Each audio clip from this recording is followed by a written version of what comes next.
रामटेक लोकसभा मतदार संघ से मैंने निर्दलीय उम्मीदवार के रूप में अपनी उम्मीदवारी जाहिर की है और नामांकन पत्र भरा है। इसका कारण यह है कि कांग्रेस पार्टी ने मेरे टिकट मांगने के बावजूद उसके बाद भी उन्होंने मेरा विचार नहीं किया और मुझे उम्मीदवार के रूप में टिकट नहीं दिया। मैंने 2019 में मुझे कांग्रेस पार्टी ने टिकट दिया था जो कि मैंने नहीं मांगा था, फिर भी जबरदस्ती मुझे टिकट दिया गया और मुझे ये कहा गया कि आपको चुनाव लड़ना है। केवल 10 दिन पहले टिकट देने की वजह से मैंने 10 दिन में तैयारी की और कांग्रेस पार्टी के नेताओं के साथ पूरे मतदार संघ में घूम घूम कर प्रचार किया और मुझे 4,70,000 वोट मिले।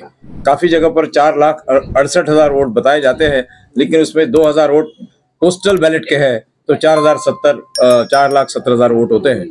तो इतने ज्यादा वोट मुझे मिले। उसके बाद में मुझे पार्टी के हाई कमांड के द्वारा ये बताया गया कि आपको ये लोकसभा मतदार संघ छोड़ना नहीं है, आपको पूरे 5 साल इस मतदार संघ में संपर्क रखना है सॉरी घूमना है और लोगों के साथ रहना है। तो उस प्रकार से मैंने 5 सालों में पूरे मतदार संघ से अपना रिश्ता बनाए रखा, संपर्क बनाए रखा, लोगों के काम किए। इतना ही नहीं, जिला परिषद में हमने सक्रिय सहभाग लिया। जिला परिषद में कांग्रेस की सत्ता बनी। पदवीधर मतदार संघ जो है ग्रेजुएट्स कॉन्स्टिट्यूएंसी, उसमें मैंने हिस्सा लिया बढ़ चढ़कर। हमारे जो हमने 2014 में 20,000 वोट लिए थे वो वोट हमने कांग्रेस को ट्रांसफर किए। वहां पर हमारा उम्मीदवार अभिजीत वंजारी जी चुनकर आए। उसके बाद शिक्षक मतदार संघ में भी मैंने भाग लिया।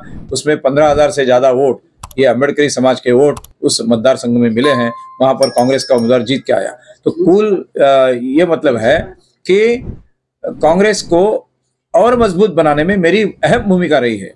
पिछले 6 सालों में ये काम मैंने किया। इसके बावजूद भी और मेरे टिकट मांगने के बावजूद भी टिकट नहीं दिया गया और टिकट ऐसे उम्मीदवार को दिया गया जिनका जाति का प्रमाण पत्र जात पड़तालनी समिति यानी कास्ट सर्टिफिकेट स्क्रूटिनी कमेटी ने निरस्त कर दिया। जब ऐसे उम्मीदवार को टिकट दी गई कांग्रेस की ओर से, जिसमें कांग्रेस पार्टी पर ये नामुश्की आई कि उनका जो वेटिंग लिस्ट वाला कैंडिडेट होता है, जो सब्स्टिट्यूट कैंडिडेट यानी पर्यायी उम्मीदवार होता है, उसके रूप में उन्होंने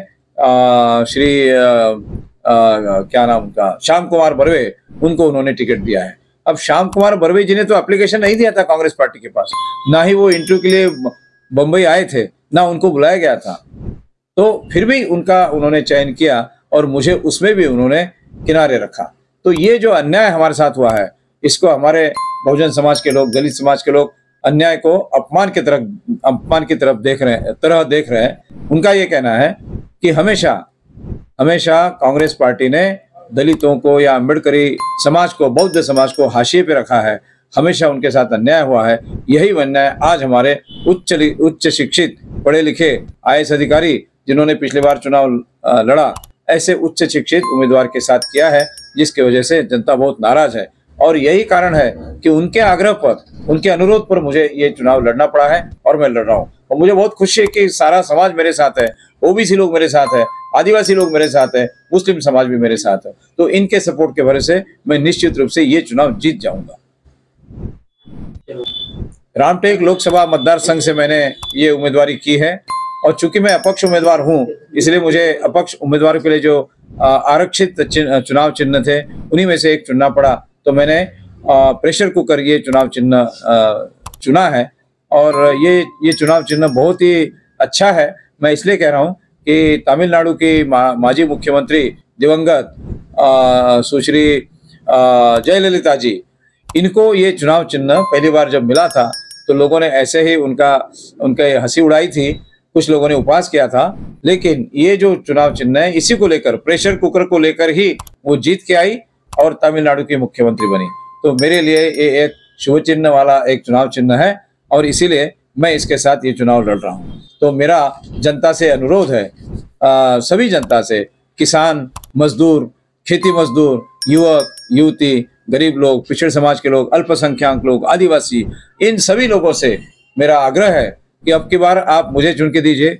मुझ में वो ताकत है, हिम्मत है कि मैं लोकसभा में जाकर आपके प्रश्नों को वहां पर उठाऊंगा, उसके ऊपर चर्चा करवाऊंगा, वहां से निधि लेकर आऊंगा, पैसा लेकर आऊंगा और अपने मतदार संघ में, अपने मतदार क्षेत्र का विकास हम करेंगे, बेरोजगारी को हटाकर यहाँ पर रोजगार निर्माण करने की हम कोशिश करेंगे। उतनी क्षमता मुझ में है, क्योंकि हिंगना की एमआईडीसी जो है वो कोई केंद्र सरकार ने नहीं बनाई, वो राज्य सरकार ने बनाई है। राज्य सरकार उसको फिर से और मजबूत कर सकती है, लेकिन नहीं किया गया है। बुटीबोरी की जो एमआईडीसी है वो भी राज्य सरकार का क्रिएशन है, मिहान का जो क्षेत्र है वो भी राज्य सरकार का क्रिएशन है। तो यहाँ पर ये बंद पड़े हुए धंधे, उद्योग, व्यवसाय ये फिर से शुरू किए जा सकते हैं।